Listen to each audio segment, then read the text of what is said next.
porque vamos a tratar de uno de los atributos más misteriosos e impresionantes, si es que hay alguno que no lo sea, de Dios, que es la inmutabilidad de Dios.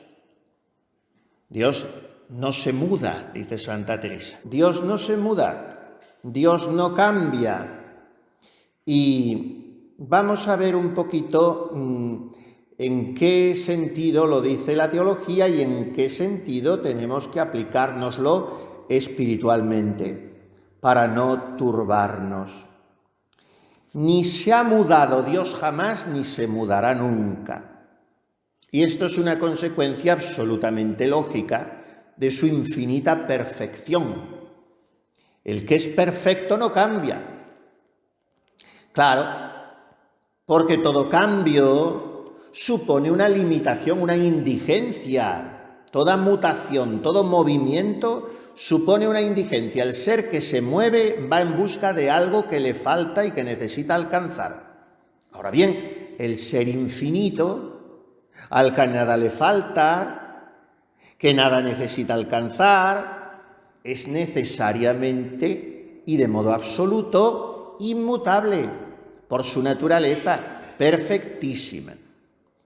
Miren, aun imaginando el movimiento en el sentido de traslación local de una parte a otra, Dios tampoco puede experimentar la más mínima mutación, ni siquiera en ese sentido, pasar de un lado a otro, porque en virtud de su inmensidad, Dios lo llena absolutamente todo y no puede trasladarse a algún lugar en el que todavía no se encontrase, porque se encuentra en todos. Ha habido muchos errores y herejías contra esta doctrina. Los estoicos, los gnósticos, los gnósticos son los que buscan un conocimiento esotérico. Hoy el nuevo gnosticismo es la masonería. Y el primero que escribió contra los gnósticos fue precisamente San Judas Tadeo, a quien hoy celebramos. Su breve cartita, que acabo de leerla ahora yo en la acción de gracias de la comunión. Les he dicho 10 minutos, no. Se tarda 2 minutos en leerla. 2 minutos porque cabe en una página.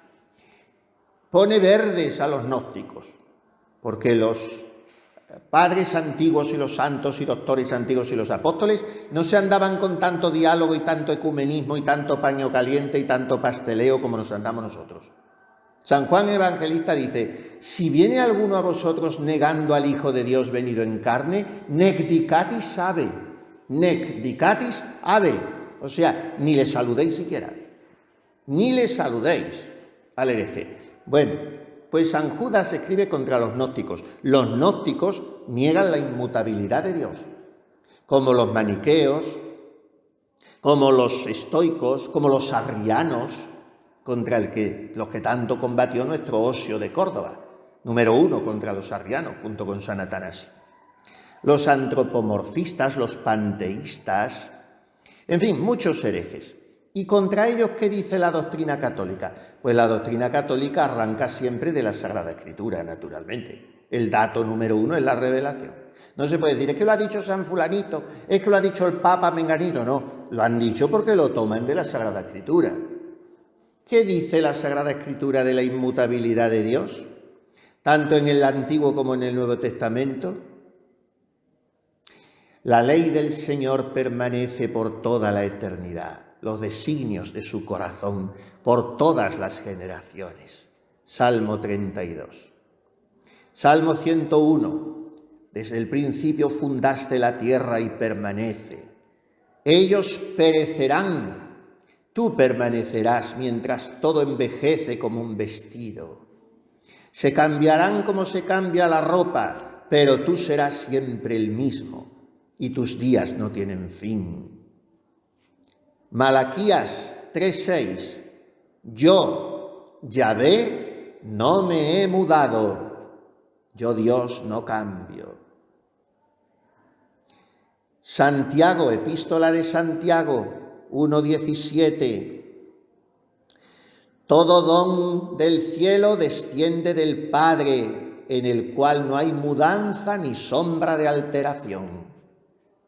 Y así podríamos recorrer toda la Sagrada Escritura. Y después los concilios, el de Nicea, el cuarto de Letrán, el segundo de León, el de Florencia, todos los concilios, estos que he citado, y también el Vaticano II, entre los atributos de Dios como dogma de fe, subrayan su inmutabilidad.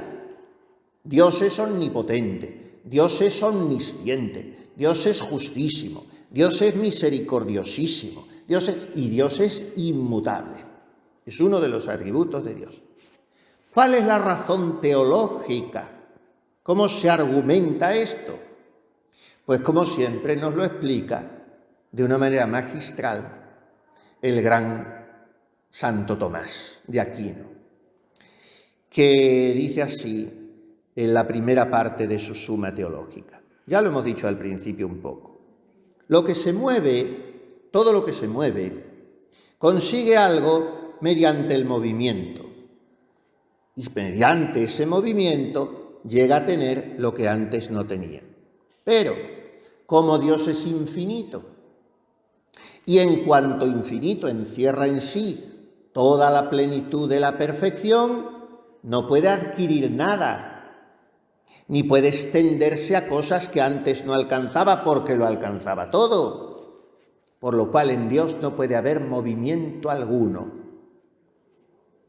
Ahora bien, como Santo Tomás, estamos acostumbrados más o menos por lo menos yo en mi predicación no dejo de recurrir a él constantemente porque no se puede abandonar Santo Tomás. Como Santo Tomás es un monstruo, es un fenómeno de la naturaleza y de la gracia, de la santidad, y como es quizá la mente más amplia que haya habido en el mundo, porque es increíble que un hombre con solo 49 años de vida escribiese lo que escribió, con esa amplitud, con esa profundidad, con esa clarividencia, pues cuando Santo Tomás enseña una doctrina, pone todas las dificultades a esa doctrina, antes de que se la pongan, él las pone. Y me diréis, bueno, si Dios no se cambia, si Dios no se muda, si Dios no se mueve, ¿cómo es posible esto y esto y esto? Y él anticipa esas dificultades. Verán qué agudas son estas previsiones y qué esclarecedoras y qué consoladoras son las respuestas, las aclaraciones a estas dificultades. Primero, si Dios no se muda, ¿cómo se puede explicar que odie al pecador al cual antes amó? Porque sabemos que Dios ama al hombre virtuoso y odia al pecador. Esto no se predica hoy porque hoy lo que se predica es Dios nos quiere a todos igual, hagamos lo que hagamos, y Dios es un padre y Dios es un tonto según esa doctrina. Dios ama al justo y odia al pecador, pero vamos a ver por qué le odia, no por él, sino en cuanto pecador. Vamos a ver. Pues esta dificultad se desvanece si consideramos que Dios ama siempre la virtud y odia siempre el pecado donde quiera que estén. Porque dicho así es muy fuerte, muy duro, ¿no? Dios odia al pecador. No, Dios odia al pecado, pero el pecado no existe suelto. El pecado siempre existe encarnado en una persona. Y donde esté el pecado, Dios odia aquello. Por eso amó a Judas cuando éste vivía en la virtud, y le rechazó cuando el mismo Judas se metió en el ámbito del pecado odiado por Dios. Pero ¿quién hizo el cambio? ¿Dios o Judas? El cambio lo hizo Judas. Dios no cambió. Dios permanece inmutable, amando el bien y odiando el mal donde quiera que estén. No cambia Dios, cambia el hombre. Otra dificultad. La creación del mundo. Un cambio en Dios. Porque Dios, de no creador, pasó a creador.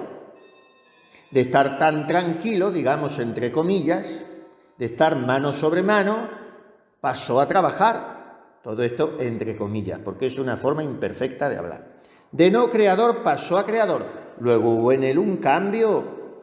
Y dice Santo Tomás, no hubo cambio ninguno. Porque Dios pensaba en crear el mundo desde toda la eternidad. y porque el mundo empezó a existir cuando Dios había decretado que existiera. Y ese decreto de crear es tan eterno como el mismo Dios. La ejecución en el tiempo de ese decreto no supone en Dios ninguna operación nueva. Él ya lo tenía previsto. Ahora, la ejecución de ese decreto en el mundo sí exige un cambio en la criatura, que pasa del no ser al ser. Pero eso no supone en Dios ningún cambio, solamente que le añade un nombre, el de creador. Otra dificultad, quizás más difícil todavía que las anteriores. Primera dificultad, ¿cómo pasa Dios de amar al hombre justo a odiarlo cuando es pecador? Dios no cambia, cambia el hombre. Y si en el hombre en vez de virtud hay pecado, Dios odia al pecado, pero Dios no cambia. ¿Cómo pasa Dios de no ser creador a serlo? No pasa, porque el decreto ya estaba desde toda la eternidad establecido por Él. Pero la tercera dificultad es un poquito quizá más peliaguda y nos viene mejor a nosotros. Porque cuando nosotros decimos unos a otros, rece usted por mí, rece por la conversión de un pecador, rece por España, rece para que se salve este enfermo. Bueno, si Dios tiene previsto desde toda la eternidad todo lo que va a pasar, ¿qué va a cambiar mi oración? ¿Es que mi oración cambia a Dios? Porque la oración de alabanza, pues muy bien, la oración de acción de gracias, la oración de adoración, pero la oración de petición, la oración de intercesión, es torcer la mano a Dios, ¿no? Porque Él no pensaba sanar a ese enfermo y ahora por mi oración le sana. Él sabía que esa alma se iba a ir al infierno y ahora por mi oración ese pecador se salva. A ver cómo va esto. A ver cómo lo resuelve Santo Tomás. Por ejemplo, vamos a ponerlo en el extremo. El milagro. ¿Qué es un milagro? Un milagro es algo que altera las leyes de la naturaleza. Unas leyes que el mismo Dios tiene puestas. Entonces Dios se niega a sí mismo. Dios cambia de parecer al hacer una excepción a sus propias leyes. Dios cambia su voluntad ante mi oración que le pide algo. Y responde Santo Tomás preciosamente. Esa excepción a las leyes naturales, que se salta el milagro, y esas gracias que consigue nuestra oración, Dios las tenía previstas desde toda la eternidad.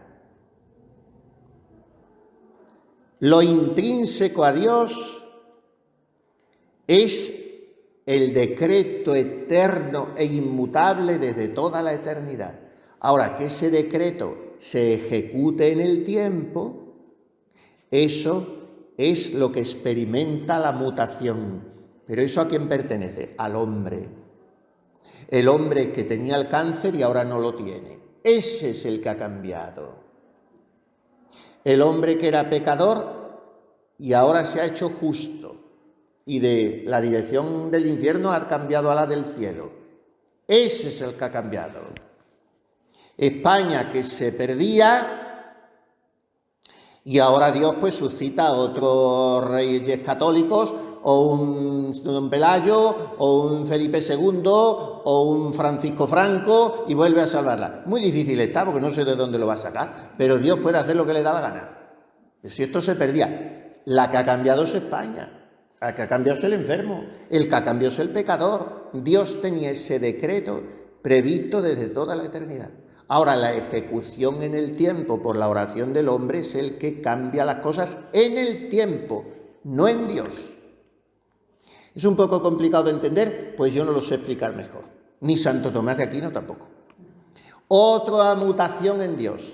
Está la más increíble, la más impresionante de todas. La encarnación del Verbo. Et verbum caro factum est. Y el Verbo, la segunda persona de la Santísima Trinidad, se hizo carne. O sea que empezó a ser lo que antes de encarnarse no era. Luego la segunda persona, el Verbo, experimentó un cambio o una mutación. Respuesta de Santo Tomás, la misma de las anteriores. El decreto ya estaba. La encarnación no produjo ningún cambio o mutación en la naturaleza divina, ni en la propia persona del Verbo, sino únicamente en la humanidad de Cristo. ¿Por qué? Porque es la humanidad la que fue levantada por el Verbo a la unión con Él. No es el Verbo el que se disminuyó al bajar a la humanidad. Esto es lo grande de la encarnación. La persona divina no experimentó menoscabo alguno. La que experimentó una sublimación extraordinaria fue la naturaleza humana. Esa fue la que experimentó la mutación, no Dios. Y luego hay otro motivo de dificultad, que es el lenguaje que usa la Sagrada Escritura, muchas veces poniéndonos como que Dios se mueve. Dice Santiago en su epístola, acercaos a Dios y Dios se acercará a vosotros. Bueno, pues la Escritura aplica a Dios esas expresiones en sentido metafórico. Pero es el hombre el que se acerca o se retrae de Dios. Vamos a lo más bonito de esta plática. Consecuencias de todo esto en nuestra vida espiritual, en nuestra vida práctica. Esta absoluta inmutabilidad de Dios tiene que llenarnos de una paz extraordinaria, porque Dios es siempre el mismo.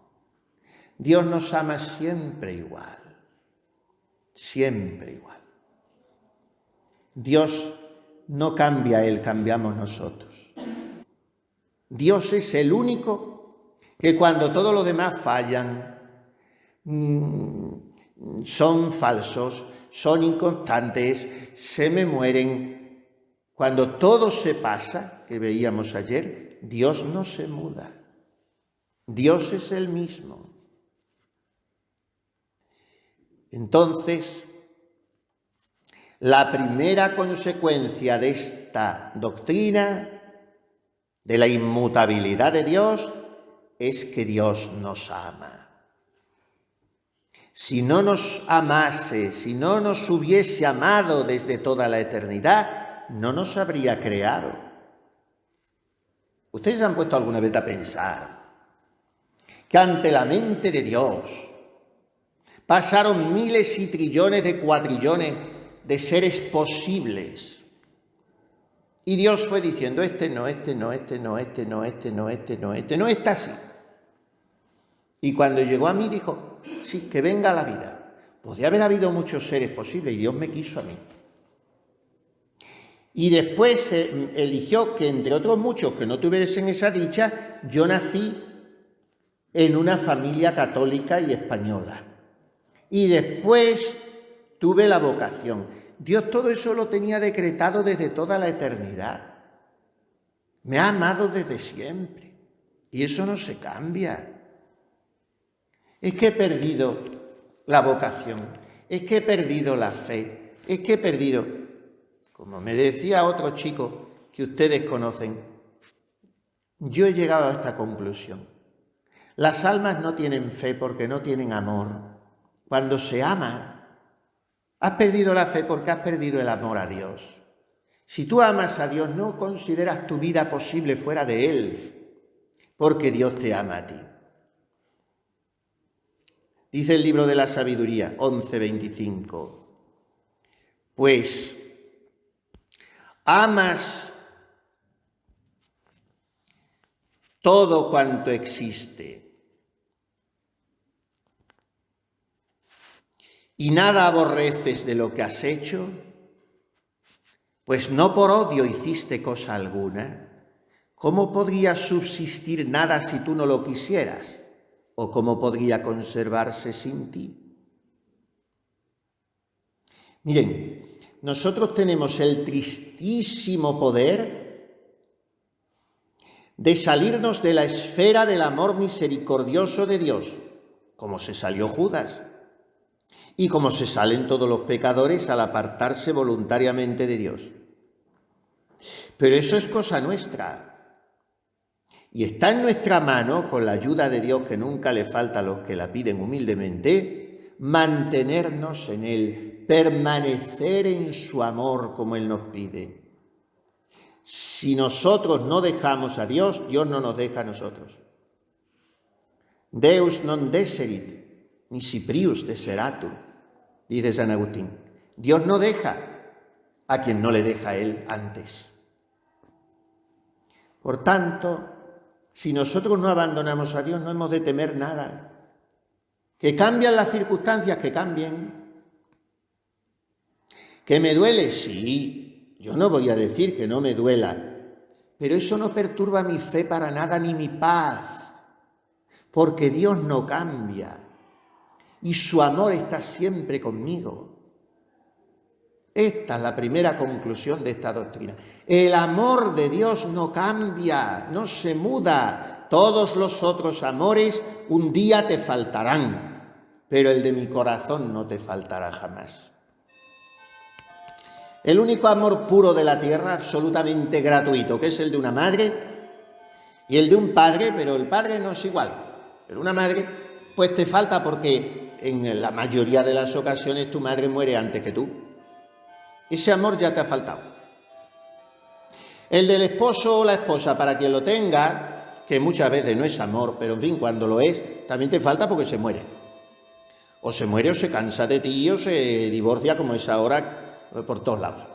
El amor de un amigo, pues a lo mejor es un amigo muy fiel, muy fiel, muy fiel, que nunca te ha fallado, pero también se morirá un día o te morirás tú.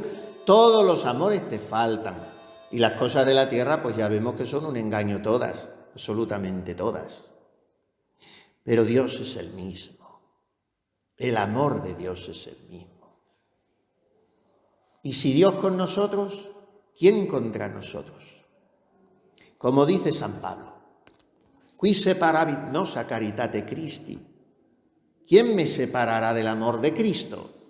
Y dice él, el hambre, la persecución, la desnudez, el peligro, la espada. O sea, las circunstancias que cambian y cambian y cambian. Porque donde hay hambre es porque antes no la había. Donde hay espada es porque antes había paz. Todo cambia. ¿Eso me separará del amor de Cristo? No.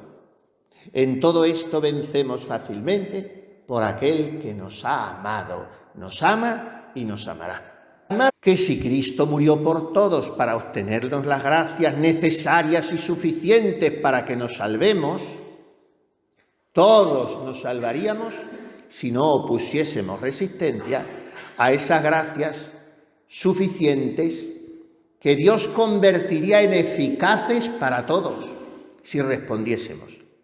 ¿Cuáles son esas gracias suficientes con las que contamos? Pues son variadísimas. Miren, unas son externas, como la vida de la Iglesia, la predicación del Evangelio, los buenos consejos. Estos ejercicios son una gracia suficiente. ¿Cuáles son las gracias internas? Estas cada alma las sabe. Las inspiraciones divinas que te sopla el Espíritu Santo. Todos los redimidos por Cristo reciben estas gracias, sin excepción. Grandes y chicos, ricos y pobres, hombres y mujeres, ancianos y niños, cristianos y paganos, creyentes e incrédulos, justos y pecadores. A todos se les da la oportunidad de salvarse si quieren.